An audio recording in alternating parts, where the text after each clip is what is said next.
Coming to you live from the Lone Star Studio in Austin, Texas, this is the latest and greatest episode of Til'ton the Scales.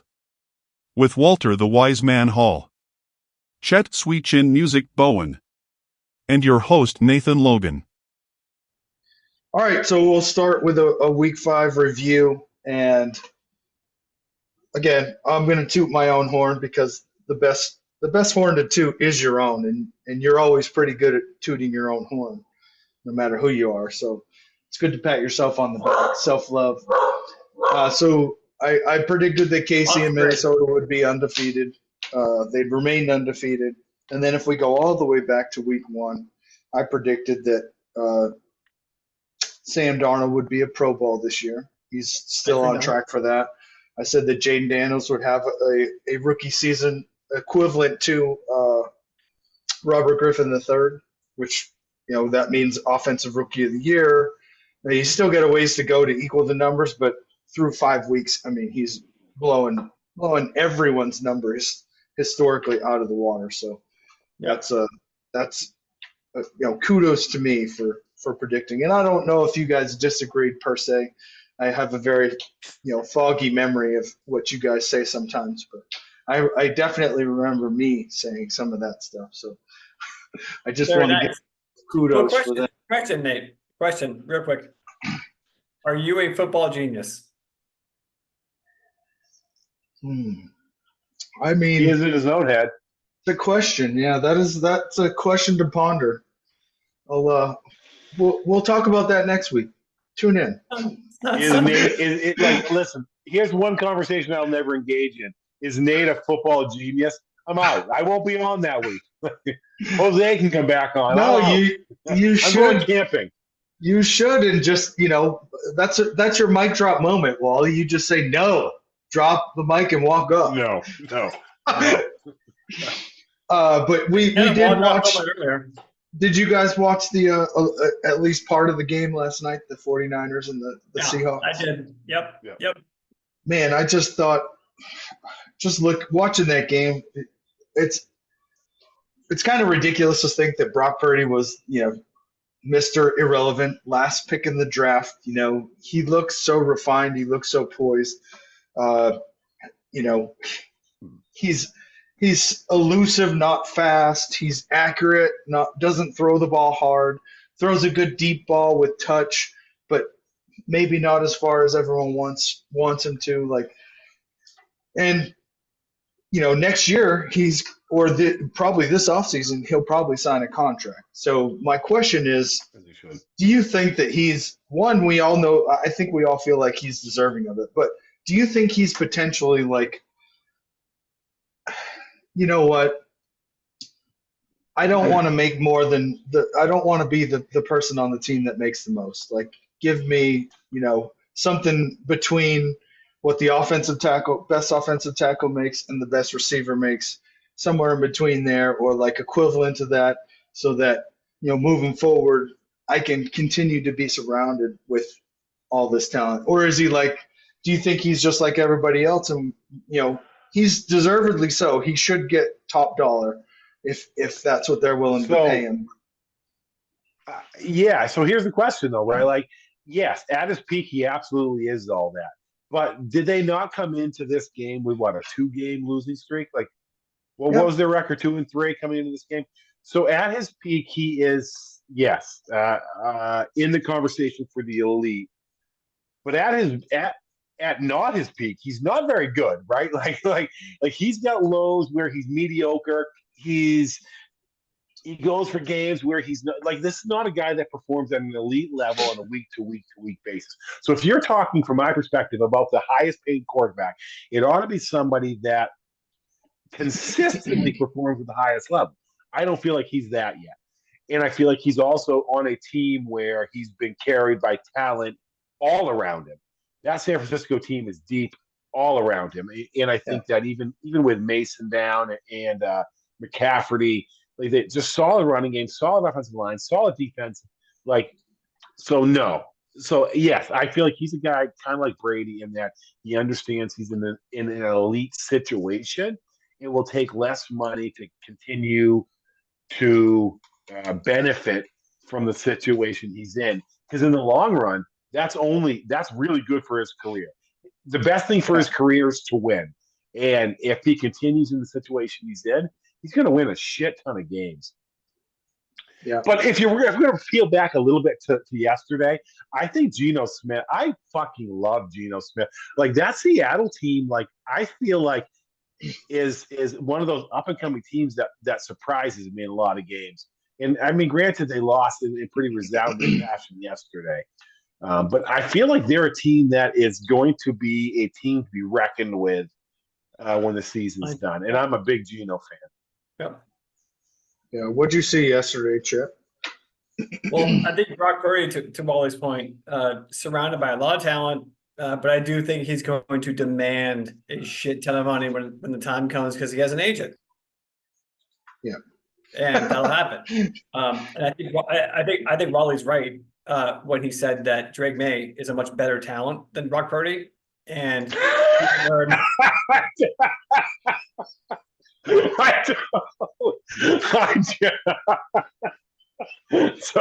sorry. Dodged in the air. I apologize. Finish. Go ahead. Sorry. But no, I think Brock sorry. Purdy will do what everyone that has an agent does these days. And Wally, you're absolutely right. The best thing is to win, because when your career is over, then you're on ESPN and you're on Good Morning Football and you're on NFL Network and you have all these different things. And so the smart move would be for Brock Purdy to go like, look, I'm really good, but obviously it helps when I have an excellent running back and I have a wildly good coach and I have receivers that are way better than all the cornerbacks out there. That's the good choice. But an agent's going to tell you make as much money as you can now because you might die tomorrow, and that's what always happens, right? So I think what will end up happening is that the San Francisco 49ers have already paid Brandon Ayuk so much money. And I think he's going to ask for more. I think it's going to be an ugly divorce is my thought. Oh, you think he's not going to the 49ers won't meet his demands? They can't. Because they already put so much money towards these. I think it's Deebo Samuel, Brandon Ayuk, Christian McCaffrey. Like, no, they can't. They don't have. There's no possibility they can do it. Yeah, I guess if I'm the front office, I'm looking at top 25 quarterback salaries. If I'm the front office, I'm gonna offer him something between 20 and 15. So that's the low end of that. Well, Justin Fields nothing. Not millions. Not millions. I'm looking at the top 25 quarterbacks. Oh, I'm saying the salary for Justin Fields at 20, and he's the 20th highest paid quarterback in the NFL, is only 23.8 million. Yeah. So like that's a bargain if we started there. But that would be where I would start if I was San Francisco. And then the high end of that, Aaron Rodgers, is 37.5. So somewhere in between there, I think it's not market value, because I do think if he were to hit the market as a free agent, and again, he'll have another year under contract with the 49ers. So they don't need to sign him next year. And that's the beauty of signing him next year, is that some of that money will hit, or some of the guaranteed money will hit this year, or the year that the rest is an extension. So, I mean, the money can work. They can make the money work. And and I think it's going to depend on the results, right? Like if San Francisco goes out and goes late into the playoffs each of these next 2 years, then his value is only going to go up, right? If they win a Super Bowl, and they're certainly capable of doing so, if they win a Super Bowl, his value goes up. If they don't make the playoffs, or if they maintain a 500 level team, his value goes down. So it's still early to say. The season started. They're not going to sign him while they're playing football. Yeah. So this season could very well dictate whether he's 15, whether he's 8, whether he's 20. Like, it could be anywhere. Because I think that like his play is very erratic. His highs are very high. His lows are very low. Yeah, but I mean, again, when I look at this, Russell Wilson isn't even playing. He's not even starting, so that you could take him off the board. But like, Yeah, he's a bum. and He's out of you look at the football. records. You look at the records of the. Well, we'll start again. We'll start at 20. Justin Fields. He's outperforming Justin Fields statistically right now. Geno Smith. He just beat Geno Smith. Geno Smith's a two-time Pro Bowler. Hasn't been to a Super Bowl. Russell Wilson went to a Super Bowl, went to two Super Bowls, won one. Baker Mayfield is the next one up. Where are we talking? Like, what are they, like 15, 16, 17? So Justin Fields is 20, Geno Smith 19, Russell Wilson 18, Baker Mayfield 17. That's the bottom half of the league. I mean, it's below technically, average. yes. Below average. I don't think. Well, I mean, if you say so. Below average. If you're the 20th quarterback in the 32 quarterback, you're below average. I mean, that's objective. That's an objective take. I would say that they're one of 32 starting quarterbacks, and they should all be getting paid that much. So I don't know. Should they? I mean, is quarterback more important than middle linebacker? Probably, right? But by right now it is, yeah. Right. So the question is like, what's their value? It's what's their value to the team, right? Yes, yeah, I agree with that. But there's way too much money being spent on wide receivers because they don't. Again, they depend on. DeAndre Hopkins, Calvin Ridley. What a fucking joke! I'm actually happy. They look bad. I was so mad, but I'm so happy we didn't get them now. Yeah, but so how about a guy like Deshaun Watson? Oh, do you know what it's going to cost them to cut him? He's the worst quarterback in the NFL history. I still cut him. Like they measured his season. He's the worst quarterback in NFL history. To cut him next year is going to cost them. And I don't have the exact number. Nate could probably pull it up. I think he's like $170 million against the cap or something outrageous like that.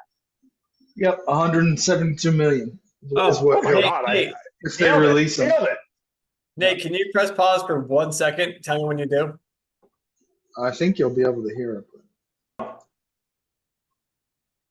So I'm thinking Deshaun Watson, let that guy go. He's like the fucking P. Diddy of the NFL. Why did you hire him and give him that much money just for him to suck? Like, whatever. Let him have the money. Move on. Make your organization better. The Patriots suck so bad this year, but I still think to myself, at least we're not the Browns. Yeah, he's terrible. But do you want to pay him? Do you want to pay the equivalent of $172 million against the cap for him not to play next year? Yep. Like have him be the kicker. Have him be the whole. Like at one point, this guy was a really good NFL quarterback. Like he didn't. Yeah. This money wasn't gifted to him. He earned it. Like he was a very good. Like you can't. You got to at least. It's got to last another year or two. That's too much money against the cap for you just to eat it. But don't you think that they are eating more money in like lost sales and just garbage by keeping him on the team? The guy is a piece of garbage and he can't even play quarterback. Let him go. Whatever. Let him have his stupid little money. Move on.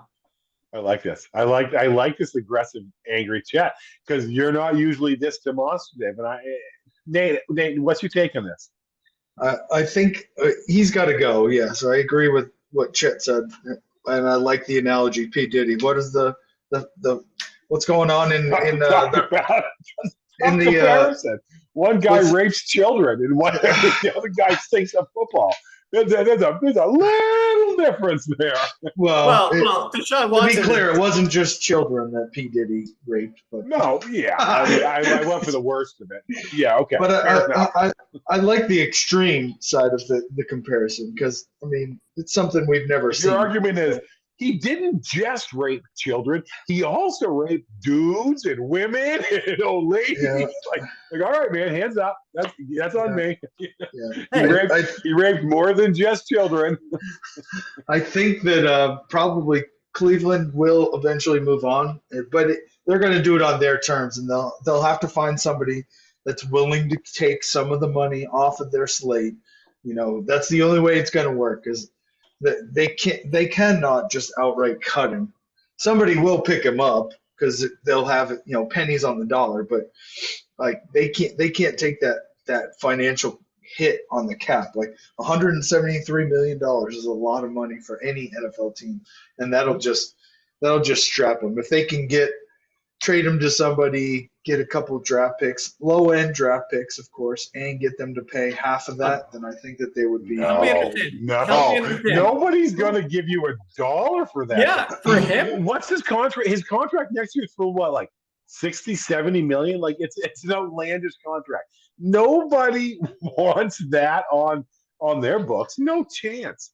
Wally, no chance he gets traded. Wally, we've had these back and forth conversations with business decisions and football decisions, and he is a commodity. He has a certain skill.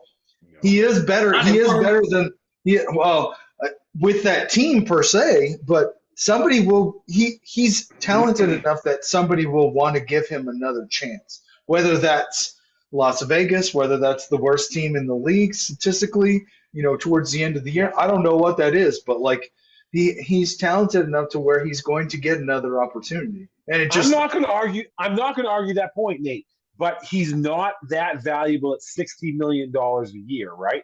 Maybe like if he gets cut and they absorb the contract, would I sign him for the veterans minimum? Yes. He's worth another shot. He is absolutely not worth his current contract. No team in the NFL would absorb that contract. No chance. It's not worth it. Yeah, no, I agree with you. That's why I said it's got to work where they're not going to absorb the whole thing. No one is that stupid. There has to be some sort of partnership where there's 80% on the Cleveland Browns, 20% here, 70-30, however that works, however that handshake deal. You can't do that. You can't do that. His contract is his contract. Like I don't think you can spread it out differently, but the money he's owed, unless the way I think of the collective bargaining agreement is the money he's owed. So you either have to cut him or pay him. I don't think you can change the numbers. It can be done. The numbers won't change. It's just the numbers are the same. It's who's paying what. You manipulate them, of course. However, he stinks. He's like, what are we talking about? Terrible. This is another conversation like us saying the Patriots toss in another tight end and win 5 games. Like this is La La Land. He's the worst quarterback in the history of the NFL. The statistic, he's been horrible. Have you seen what they've done against the worst teams in football? I have. Yes.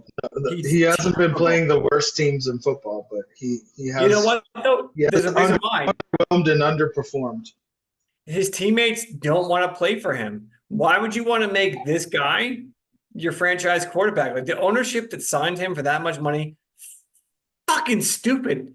Why would you want, as a man, to play for this guy, knowing that the quarterback gets most of the accolades and a lot of he accomplished so much. Why would you, as an offensive lineman or a wide receiver or a tight end, want to play for this man?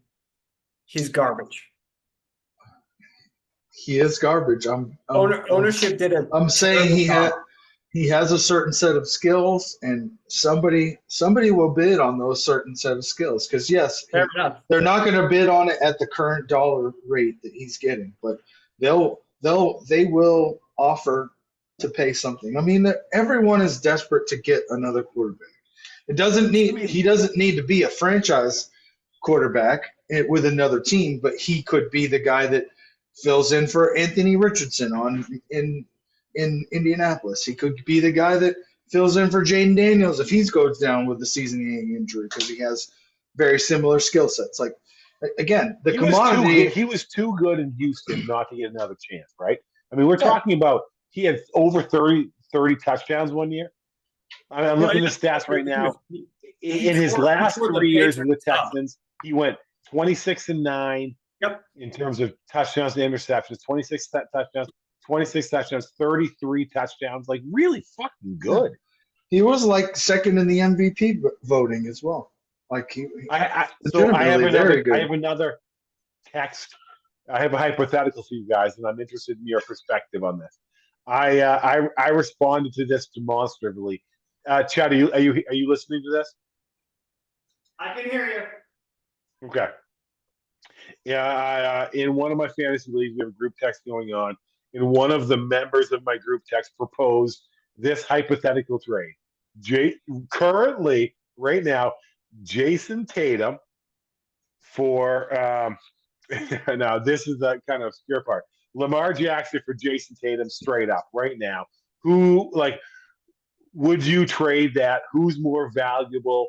Who's a better player right now, Jason Tatum or Lamar Jackson? And would you trade one, the Celtics, to if he goes to the Washington team versus Lamar Jackson coming to the Patriots? Would you make that trade?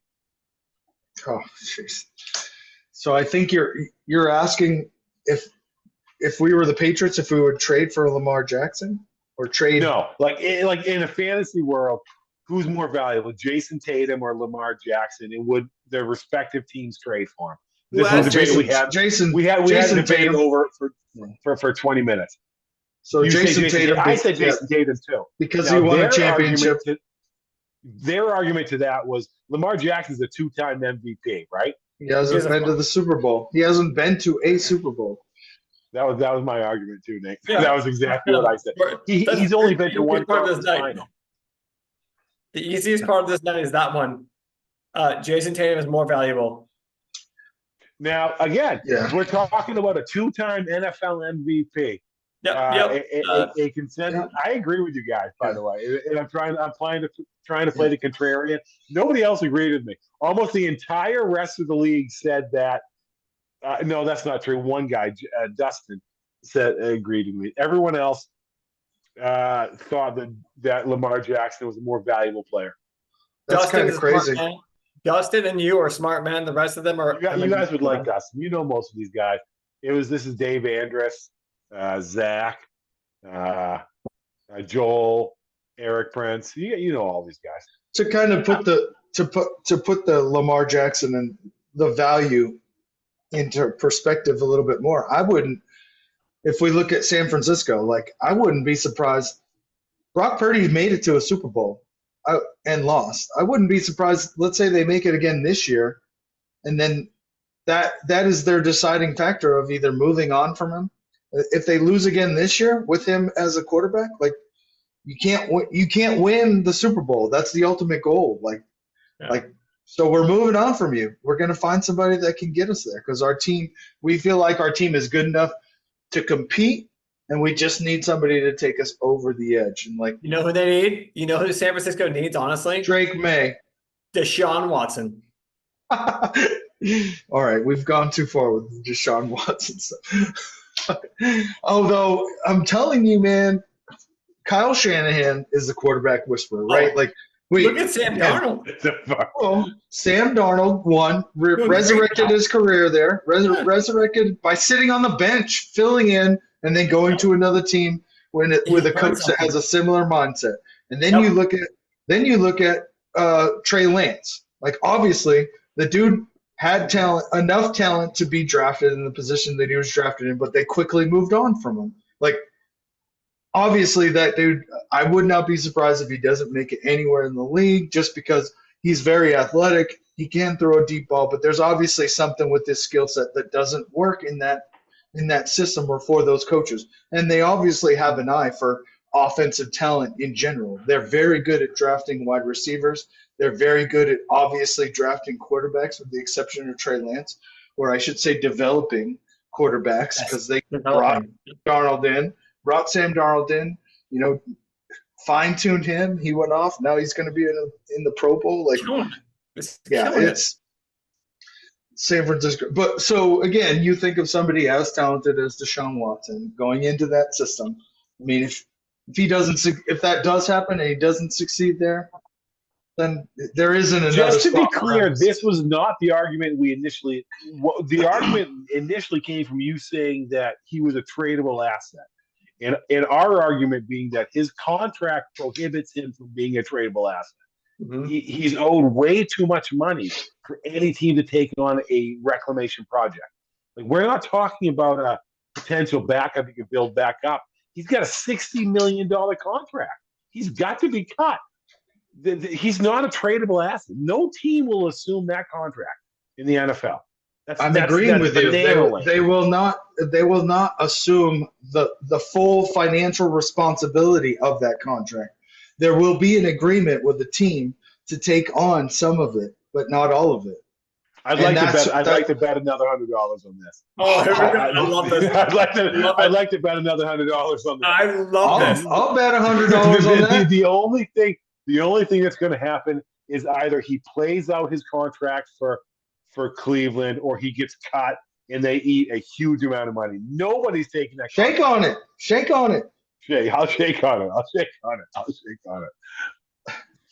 It's gonna happen. What do we just bet on? You think he's going to be traded? Is genuinely what we just traded on? I think when he moves on. So yeah, let's discuss the terms. Let's make sure you bet. You both. I want to know what I just bet on, because it's not clear to me. If he's just cut outright, then it's a wash. If he's traded and somebody takes, betting. No. Oh, you just asked me what you bet on. You just asked me what you bet on. I think that the most likely scenario is that he gets just cut outright. Okay, I bet on you think he's a tradable asset. Okay, so I'm not betting on that. I made that abundantly clear. I'm not betting on that. We bet on it. It was a bet. No, I didn't think we were betting on that. I talked at length about him being a tradable asset, and you thinking he was. They're like, this is. You didn't say you were betting. You didn't say you were betting me that he was not a tradable asset. You didn't say that. That's what I said. That is not what you said. That is not what you said. No, you made the statement that there is no team that will trade for him, and pay some of his contract. And I said there is. If there's no team that'll trade for him, he's not a tradable asset. Like, what are we talking about? Rewind the tape. I'll bet $100. You make the terms, Wally. You make the terms. We're in it now. You make the terms, Wally. I got a little too animated. No, not too animated. This is the shit people love. I don't think anybody should trade Jason Tatum for Lamar Jackson. That's right. That would not be. That we agree with. I'm with you on that one. The next thing we're going to talk about is that was good. That was good shit. The starting five. So on good. Netflix. So we'll talk about episode 1, and I'll let Wally. Did you watch it? Did you want to start with this or starting 5? Yeah, I really enjoyed it. It reinforced, and again, I've been pretty open about my homerism, right? Like, I'm a Celtics, Jason Tatum fan. I'm a Duke kid since '93. Like, I grew up a Duke fan. Nate, you know this. Chet, you know this. Yeah. Duke was my team. Yeah. Jason Tatum played at Duke. I wanted the Celtics to do exactly what they did: trade back and draft Jason Tatum. So I'm an admitted homer. I loved it. I loved everything about it. I'm not a huge anti LeBron guy. Like, I didn't hate. I like the stuff with him, to be honest with you. I came out of that thinking to myself that I just don't like Jimmy Butler. I don't like him. I don't like him at all. I think that they're ultimately setting up, at least in my character arc, Ant to be the ultimate bad guy. But I just don't like Jimmy Butler. And it's mostly because he plays for Miami and he's an arrogant guy. And I think he gets more credit than Jason Tatum, which is crazy to me. But I love the show. I've loved everything about it. I enjoyed the character arc. I enjoyed the LeBron storylines. I enjoyed the Jason Tatum storyline. I even enjoyed the Jimmy Butler stuff, because I really hate Miami. So it's like I'm getting in the belly of the beast and watching it play out. But I really liked it. I liked everything about it. I liked how they're embedded in the locker rooms, and it feels like it's really all encompassing, like really telling their stories throughout the whole season with their families and their kids. I'm really excited to see where this goes, because this is the stuff I like. I like the character development of, like, the real side of LeBron. I like seeing his family. I like seeing the human side of all these characters. I even like seeing the human side of Jimmy Butler, who I fucking hate. but I, like it's like it's what I'm craving, and I enjoy it. I'm really looking forward to episode 2. I enjoyed it. I enjoyed it a great deal. Chet, did you watch it? What were your I did. thoughts I on it? did. Uh, Unfortunately, Wally, I found myself loving Jimmy Butler more than I ever thought I could. He's like, I'm okay at basketball, but I'm really the best at dominoes. I was like, are you fucking this? I love this guy. And Yeah. I found myself looking at LeBron James differently. That guy's balls. They try to put a minute timer on him. Like they try to say that you can only play 8 minutes. He's like, fuck you. I love that shit. I love when someone's like, no, I am gonna go and I'm gonna get this done. And then it reaffirms when I find someone in better shape than me, then I'll sit down on the bench. Yeah, like, if someone like, out there, fucking balls. I love that. But he's also, been in the league for 21 years now. How many years? 22 years? Yep, 21. Balls. 21 years. But This will be 22 this year with the But Sun. as a homer, I'm a homer for all of our teams. And seeing Jason Tatum in there, I can see like another documentary like 10 years down the line where he's just like LeBron James is. Like he's just getting there and he's just getting started, and I love it. I love it. I love what the Celtics are going to do over the next 10 years or so. So I was wildly entertained. But my favorite thing was the cliffhanger. You guys are probably smarter than me and you know about, but like when it's like, I don't look up to anybody in the NBA. So they're setting Anthony Edwards up to be the ultimate bad guy. Like he's the guy that doesn't bow down to anybody. He thinks he's the best player in the NBA. He thinks he's better than Jason Tatum. He thinks he's better than LeBron, and he's very brash about it. So I think they're setting him up as the villain, to be honest with you.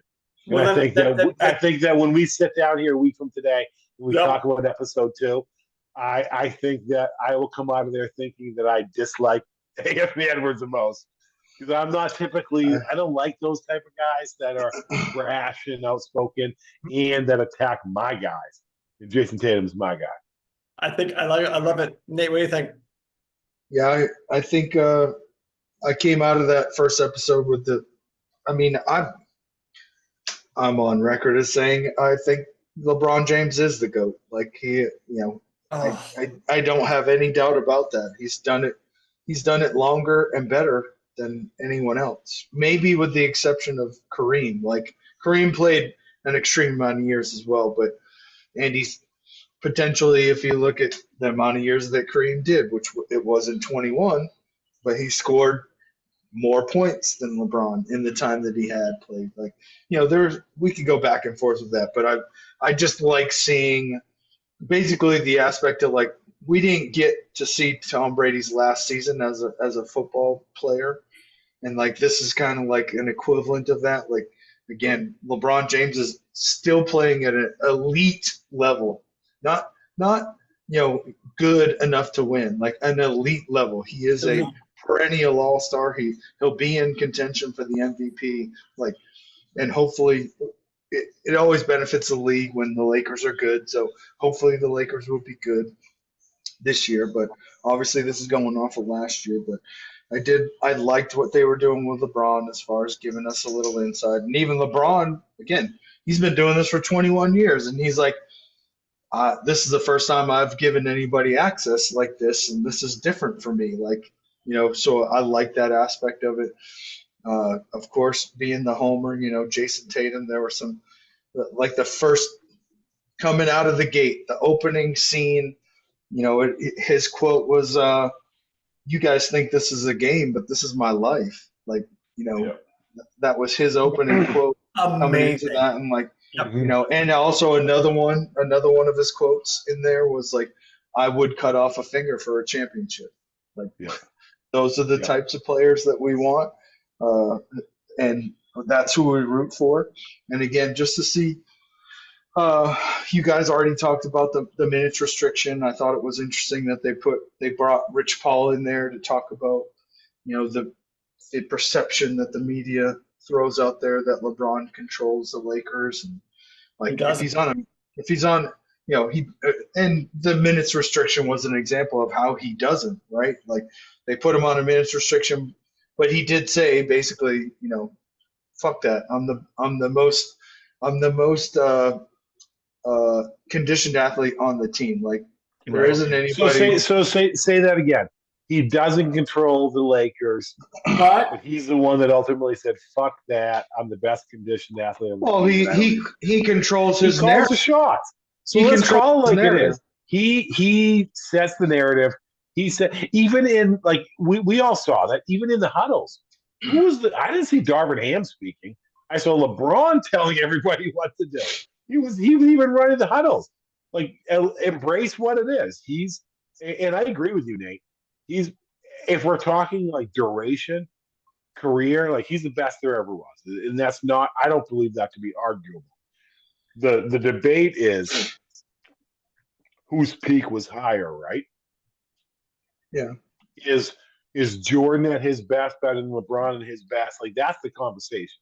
As far as duration and longevity, there's no debate. It's LeBron James. He was dominant from the minute he came into the league, and he's still dominant now. He's still one of the 10 best players in the league. So yeah, I mean that debate's long gone. The question for me is who's at their peak, who's better. Yeah.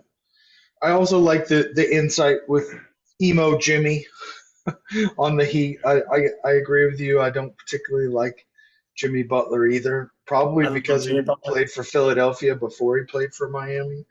And I just don't like anybody that plays for Philadelphia. Sure did. But man, and that Chicago guy he'd look good in a Celtics uniform though. I wouldn't want to pay his salary, but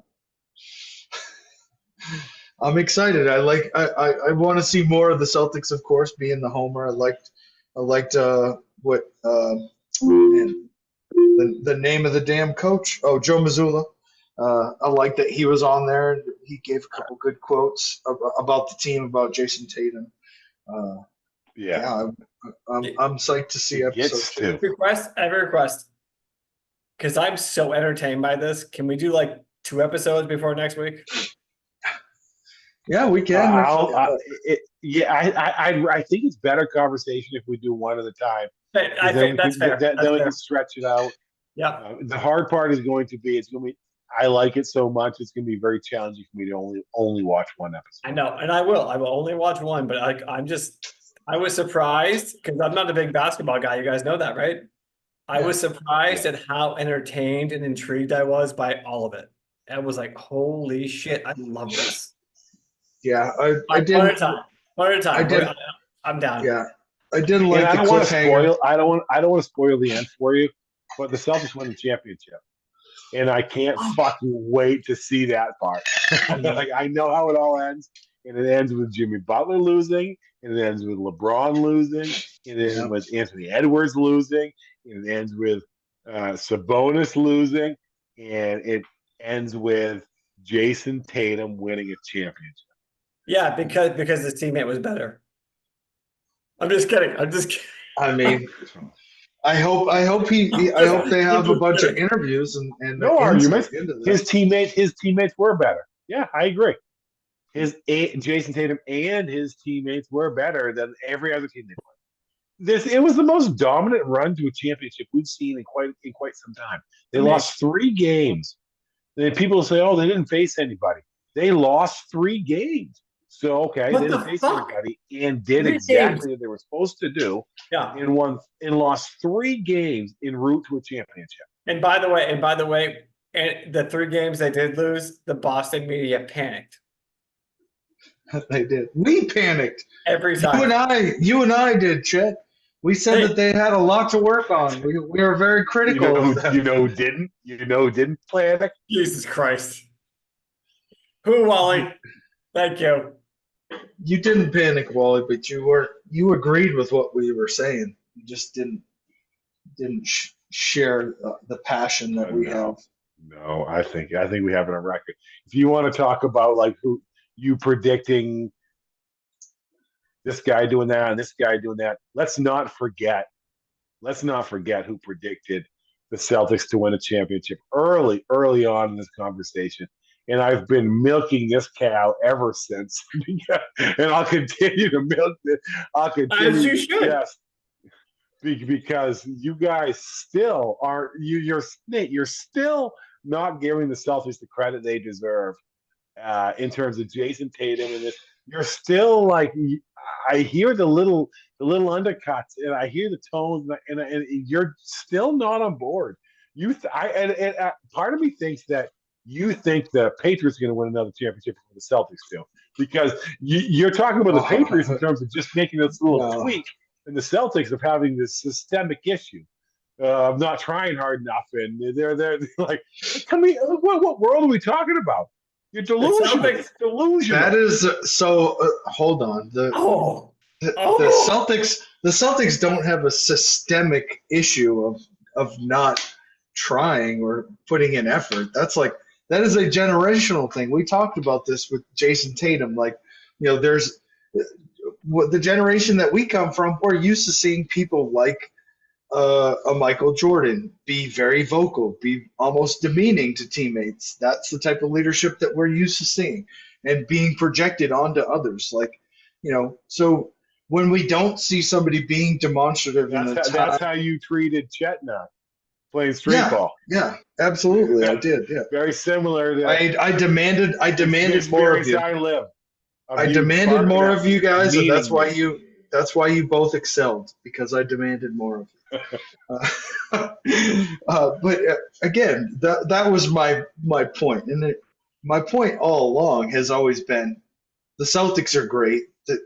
The Celtics are a championship team.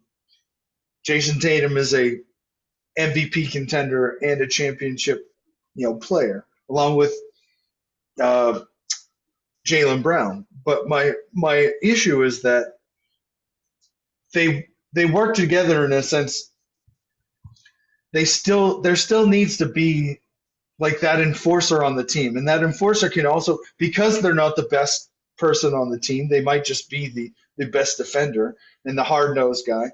They can also be demeaning to everybody on the team, And I think that from the jump, that was what I was suggesting that the Celtics were lacking. And so when there isn't that enforcer and somebody that will put everyone in their place or pull them aside and say, hey, we need more of this instead of that, as a leader on the court and off the court, I thought that they would fall short. And I don't think you're right about that. I think that they had a leader all along. They had multiple leaders all along. A guy like Al Horford, who's not necessarily an enforcer in terms of like club a guy over the head, but he's been in the league for 20 years and knows what he's talking about, and is a respected veteran whose voice is respected and heard, and when he speaks, people listen. So I think they have an enforcer in that regard. And I also think guys like Jason Tatum and Jaylen Brown have been in these situations from day one. They're in year 7, year 8, where they're at the point where they've been there, they've done that. You can respect their leadership. And by the way, they've done it the right way. They say the right things. They play the game the right way. They're defensive focused primarily. Jason Tatum, if we like don't respect the fact that like he took a step back personally, statistically, so the team could take a step forward and ultimately win a championship. Like he didn't demand to be the leading scorer like a guy of his caliber in many other situations would have. He played the game the right way. He accepted his role. He played an important part defensively, and they won a championship because of it.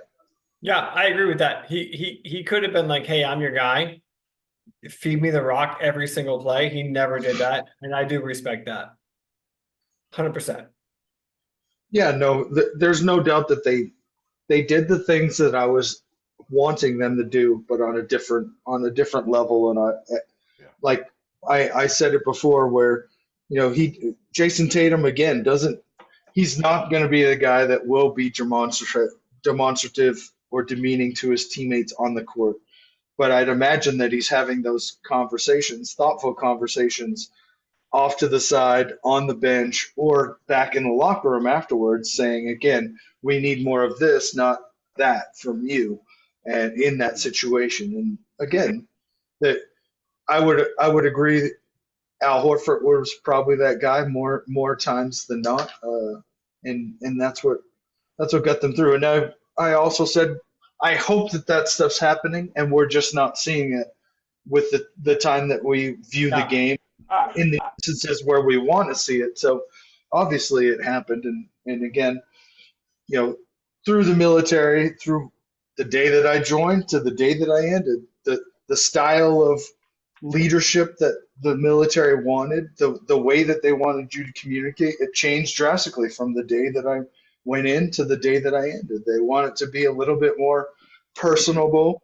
They want you to, as a leader, to be gentler / nicer to the new generation and communicate a little bit more effectively, because if you yell at somebody, the line of communication can be automatically cut off if there's some attitude behind it or disrespect. So if you're talking one-on-one, or you're educating them in a way that they don't feel disrespected, i.e. having a professional one-on-one conversation as adults, then as equals as well, then it's received a lot better. So again, I saw that in the military. Obviously that's happened throughout society, just on a different level. So of course, all that stuff happened behind the scenes, and I just wanted to see some of it, especially in crunch time, those times when people fail and we want to see them succeed and they could have done something different. You want to see that leader step in. I think that they showed that across the board, and I think that the season they put together was underrated, all-time great season. I also, if you think it's an outlandish claim, please tell me so. I think they have the potential to put together one of the all-time great seasons. I think that defensively speaking, this is going to be an all-time great elite team. And I think that Jason Tatum and Jaylen Brown both come into the season with a chip on their shoulders and are going to have – I think this is going to be one of the all-time great seasons. And I really don't feel like that's that crazy of a thing to say. We brought together the same team. We have multiple players with world experience in terms of the Olympics. Potentially our best player in Jaylen Brown has a chip on the shoulder for not making that team. Like, this is going to be one of those seasons. Potentially this could be one of those seasons that we should just sit back and I can't tell you guys how excited I am for this basketball season. Like, I can taste it. It's right here. I'm going to watch every second of every game because this is going to be, in my opinion, one of the all-time great teams. Yeah, I'm excited about it too for those very same reasons, and I do agree with you. Jaylen Brown being spurned from the Olympic team, Jason Tatum coming back. Yeah, two DNPs. They're two DNPs in the Olympics. Fuck you, Steve Kerr. Yeah, they have. I think Steve Kerr created a monster on both ends with Jaylen Brown and Jason Tatum. But I also think that their experience as a team even before last year when they went through and won the championship, their experience as a team almost outweighed their talent. Like, they were just, again, I hate to refer back to the Patriots, but it was just like they were the team that inarguably in crunch time would perform, and it didn't matter who it was. It could be the last guy on all season long. It was just experience upon experience upon experience, and their experience outweighed their talent. Where not that the talent didn't matter, but now you have that uber talented offensive players and a very good cohesive defensive unit. When it comes crunch time, there's no question about what's going to happen. Like, it's almost inarguably. Some people say it's luck. Others say, again, when planning and preparation meets execution, then that's luck. That's opportunity right there. That's a Nate Logan special. I've heard that quote a couple times now, and like, it hits home every time we say it. Makes sense. Makes sense. Also, I heard something about the Olympics earlier. Right? Yeah, we were talking about Jaylen Brown. Yep. Oh, good, because I saw something tonight that I was amazed by. The back pedal in the Olympics, Wally could win that one when it came to making a bet and then backpedaling out of it. That was Olympic gold, Wally. That was Olympic gold. Which betting now? Which bet are you talking about? Which bet are you Get talking low, about, Jack? get low, and just pump your arms. Get low and pump your arms. That's bullshit. That's bullshit. We haven't agreed upon bet. I backed out of no bet. I wanted to define the terms. I backed out of no bet. I've bet every chance I've had. I've backed out of nothing. I've got $200 in the line tonight alone. You do, Wally. I'll roll back the tape though. I will, and I'll send it to you. But I do recall there's I'll bet right now that the Patriots win by 20. You lied to me instead of 6.5 point spread. Was a 7.5 point spread? I'm not going to go. No, I'm not going to go back to that one. Oh, hey, no, ESPN before had that. it at 7.5. No, it didn't. It had it at 6.5. Oh my god. We have screenshots, Wally. We already discussed this off air. We discussed the screenshots show. We discussed. ESPN had it at 6.5. I was lied to, and now I'm being slandered by Chet, and I won't stand for it, frankly. Well, to be fair, I will not allow you guys to slander my good name. You stated. Stated. I bet the Patriots. This was your quote was. I bet the Patriots lose by 20. And I said, I'll bet on that. And that's exactly. Yeah. But then we have got ample tape of me explaining that I still, and to this day, I think they'll lose by 20. But that's kind of an outlandish claim. Like if for me to bet that, I should have some sort of odds. It was my argument, and I maintain that, and it's not crazy. I think Chet's point was that he was recalling that statement, and then your entry into the backpedaling Olympics. Yes. Yeah. And what I'm saying is, I won't allow it. I won't allow him to slander my good name without me retaliating and spitting facts. And now, if you guys don't want to spit facts, that's on you. You can just live in your la-la land of fantasy and lies. But I'm gonna talk truth here, boys. And if you're not up for that, then you might as well just log off, and I'll take this solo from here on out. I bet you'd like that. But I mean, again, Wally, Chet and I just want we want you to perform at your best, and if that's a gold medal in the backpedaling Olympics. Like he stated earlier, we have I'll tell you what. We have proof of that. We have proof of that. Proof in the pudding. When I'm sitting here with you guys' money in my pocket this coming Sunday, I will enjoy this. I want you to clip this, Nate. I want you to clip this, and I want you to post it on social media. And if we could do just me doing this with you guys' money, I would really appreciate it because I feel like next that would week. get good views. That's next it's week. going to be this coming Sunday. It's going to be this coming Sunday when the Patriots lose by 7. We bet on 6.5. When the Patriots lose by 7 or more, I win. Okay, so if the Patriots win, I get to do this. I get to do that if the Patriots win. Yeah. Right. Yeah. Okay. So whatever happens on Sunday, send me the video of one of you guys. Doing that. It can be a little 30-second. I'm pretty confident. This is easy money. I feel bad. I feel you guys have families and shit, and I feel like I'm just taking money out of their mouths. Just remember, we didn't bet the mortgage. It's a friendly wager. It's a friendly bet. It is money, but it is a friendly. We're betting responsibly, and we're not betting more than we can afford. Just let's preface that for all those out there that are betting. If you have a problem with betting and need help, you can seek help. Yeah, you gotta link the helpline for real. I will. I'll put it out there. Betting addiction is a real thing. So we want to bring awareness to that. All right. What do we got? That's it, boys. I mean, oh my goodness. I had some quick hits that I wanted to. We didn't talk pizza money. I'm sorry. We didn't talk pizza money and bets. So, Wally, did you have something specifically that you were give me yours? No, go ahead. You said you had a couple.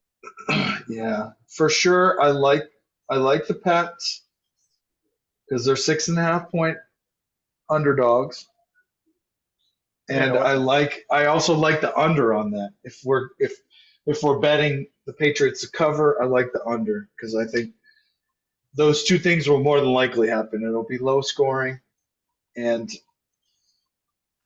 the Patriots will potentially win by 1 or 2 points, but more than likely lose by like three or two.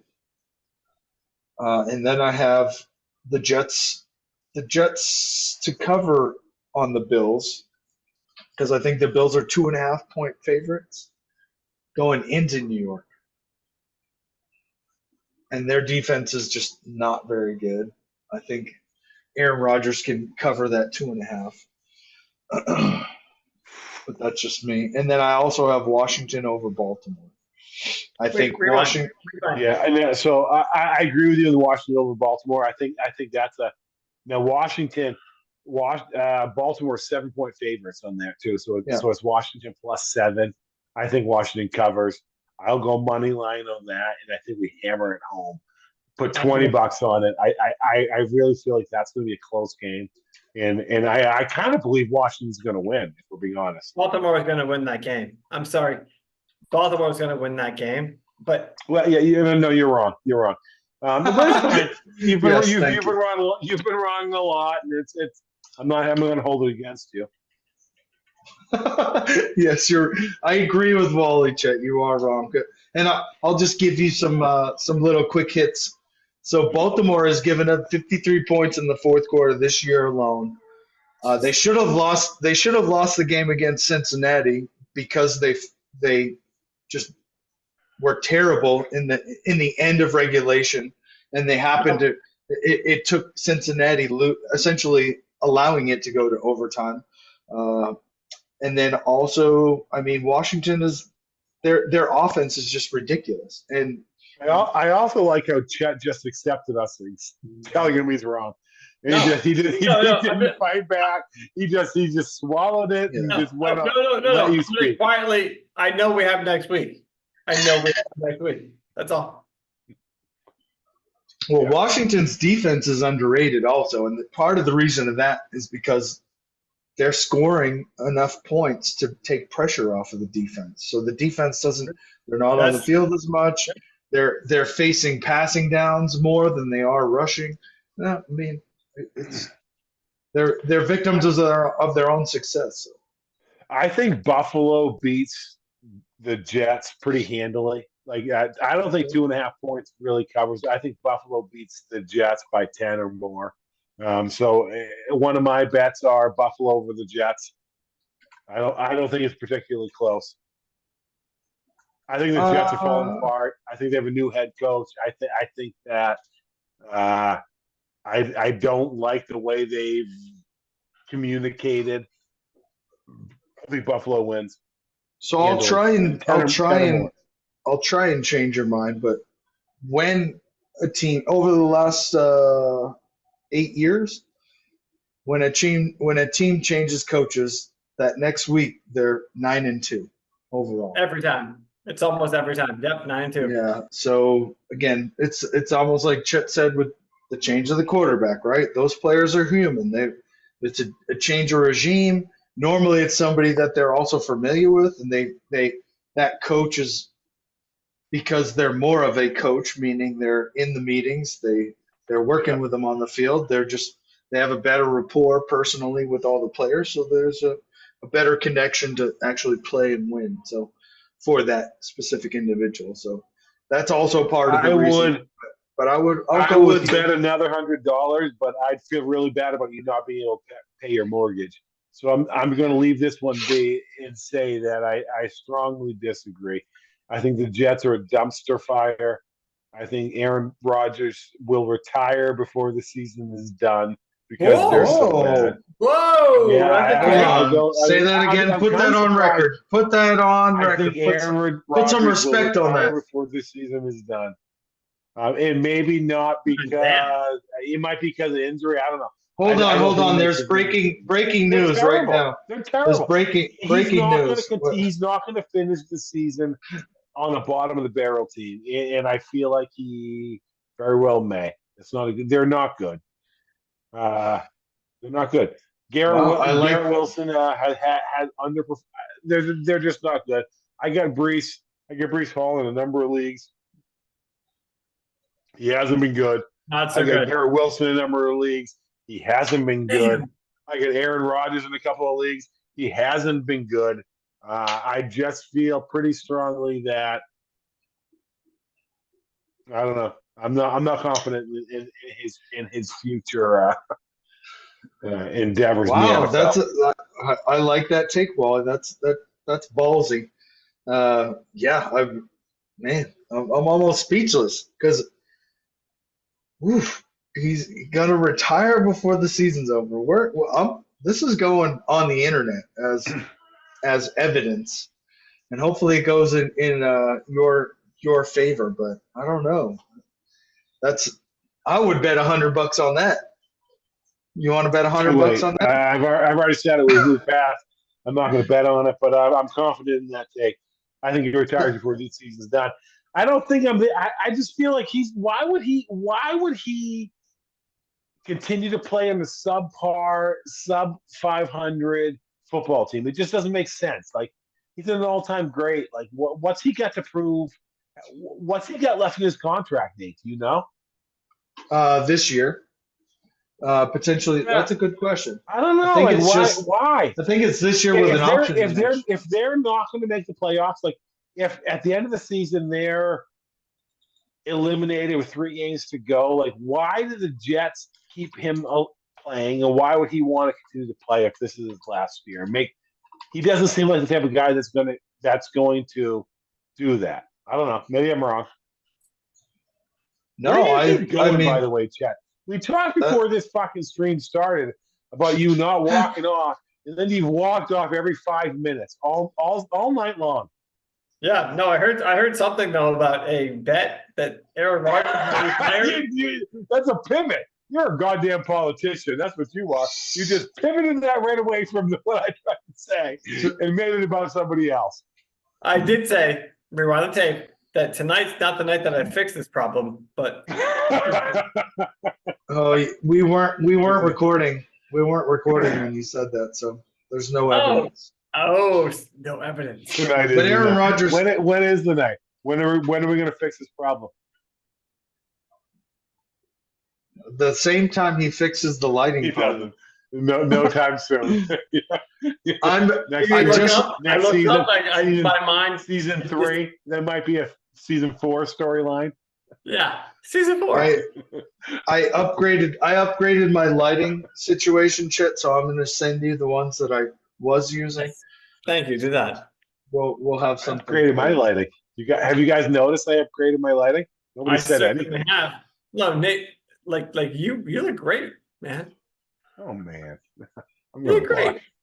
I don't mean to make you blush, but you look great. Him, me, him.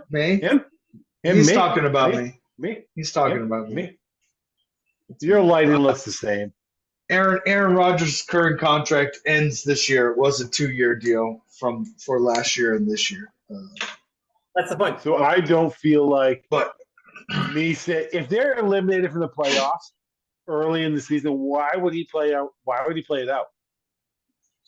I mean, I wanted to talk about this. I wasn't sure if you guys would bring it up or if we should talk about it, but I wanted to talk about them firing their head coach like that. Oh man, everything in that situation, like also another reason why I like, and I would argue that I think the Jets will cover this weekend, is because Nat Hackett is no longer calling plays. That was Aaron Rodgers' favorite coach, apparently. Like, I think that they'll do a little bit more, that maybe if Aaron Rodgers had a leash on the offense and only wanted it run a certain way, maybe that's now shed. I don't know, but I don't think that guy deserved to be fired for sure. I mean, the team was underperforming, yes, but they're one game back of first place in their division. Like the offensive side of the ball was struggling. The defensive side, which is his strong suit, was not as dominant as they were last year, but they were very good still this year. Like, I don't know. And offensively, when you look at that team, like, man, you got uh is it Bryce Hall? You got Bryce Hall, then Brandon Allen, or whatever his name is, the youngest player in the NFL right now. He's like Oh, he's like 20 years old. He's like a stud running back. But you got two dudes that obviously have some athletic gifts at running back, and I mean, do something creative. Put both of them on the field at the same time, so that again the defense has to account for both of them. Like, you know, yeah, I not to get into the weeds on that. I just thought that he didn't deserve to be fired. It looked like Aaron Rodgers had something to do with it. I mean, I want to see what you said, Wally, about him retiring midseason come to fruition. Like, nothing would please me more because I used to like the guy, and the more he talks, you know, the less I believe in him, just because it depends on what he's talking about, but mostly football when he's talking. I just don't. I don't see There the. were people literally within the last 2 years that said, I feel like there may still be people out there now that say he may be the most talented quarterback ever played in the NFL. There are people that actually made this argument. Not the best quarterback. That's not arguable, right? But there are people that say he's the most talented quarterback ever to play in the NFL, which is and that statement is so absurd to me that not only do I act gutturally, but it makes me want to attack him and attack him viscerally, and it's not fair because he's never said that. But Tom Brady is so much better than anything he could be that it makes me sick that anyone has ever suggested him to be a better quarterback. He's failed at almost every level consistently. I don't know why we continue to talk about this guy. Put him on. I'd rather see a guy like Joe Flacco. Listen, Joe Flacco can win. Joe Flacco's a winner. A winner. Let me tell you who's not a winner is Aaron Rodgers. He just sits around and complains and bitches and gets coaches fired. Give me Joe Flacco any day of the week, or Kirk Cousins. I'll take Kirk Cousins any day of the week over fucking Aaron Rodgers. I like Fuck it. that guy. I love this take. What do you think about the situation in New York, Chip? I mean, Saleh got fired because Aaron Rodgers said the reason I'm not playing well is because he's not being good enough. And then Aaron Rodgers denies it. Like, come on. So you have all this talent in New York, all of it, and you're supposed to win every game, and you're finding out that you can't win every game, and the owner says, okay, Aaron, I'll take care of it. Like, can you help me understand a different scenario? Is there another scenario where the coach gets fired if it wasn't Aaron Rodgers? Yeah. That's a good question. Is there another scenario? I'd like to think that there isn't, no, because again, doing this now, it doesn't make sense because again, they're one game out. It's too much of a change. Like, just keep rolling with what you got. You started the season with it. You were confident enough to start the season with it. I mean, yeah, there's going to be some hills and valleys during the season. I mean, just weather the storm. Exactly. And I don't think Aaron Rodgers has a single problem lying. So when he says, I resent the fact that you say it's me firing the coach, like, okay, cool. But I don't think he has a single problem lying about that because he's been in control for so long. And his skills may be diminished. I don't see it though. I think he's still pretty good. It's just the scheme, whatever. Nathaniel Hackett's his boy, and then the first thing the new coach does is say, nope, Nathaniel Hackett, you're out. That says a lot to me. Yeah, it reeks of typical New York Jets. I hate to say Sure that. does. Just dysfunction. It stink. They stink. All Dysfunction. right. What was next? What were we gonna talk about? Oh, I had some quick hits and some Yeah, quick some hits. intel stuff. What do we got now?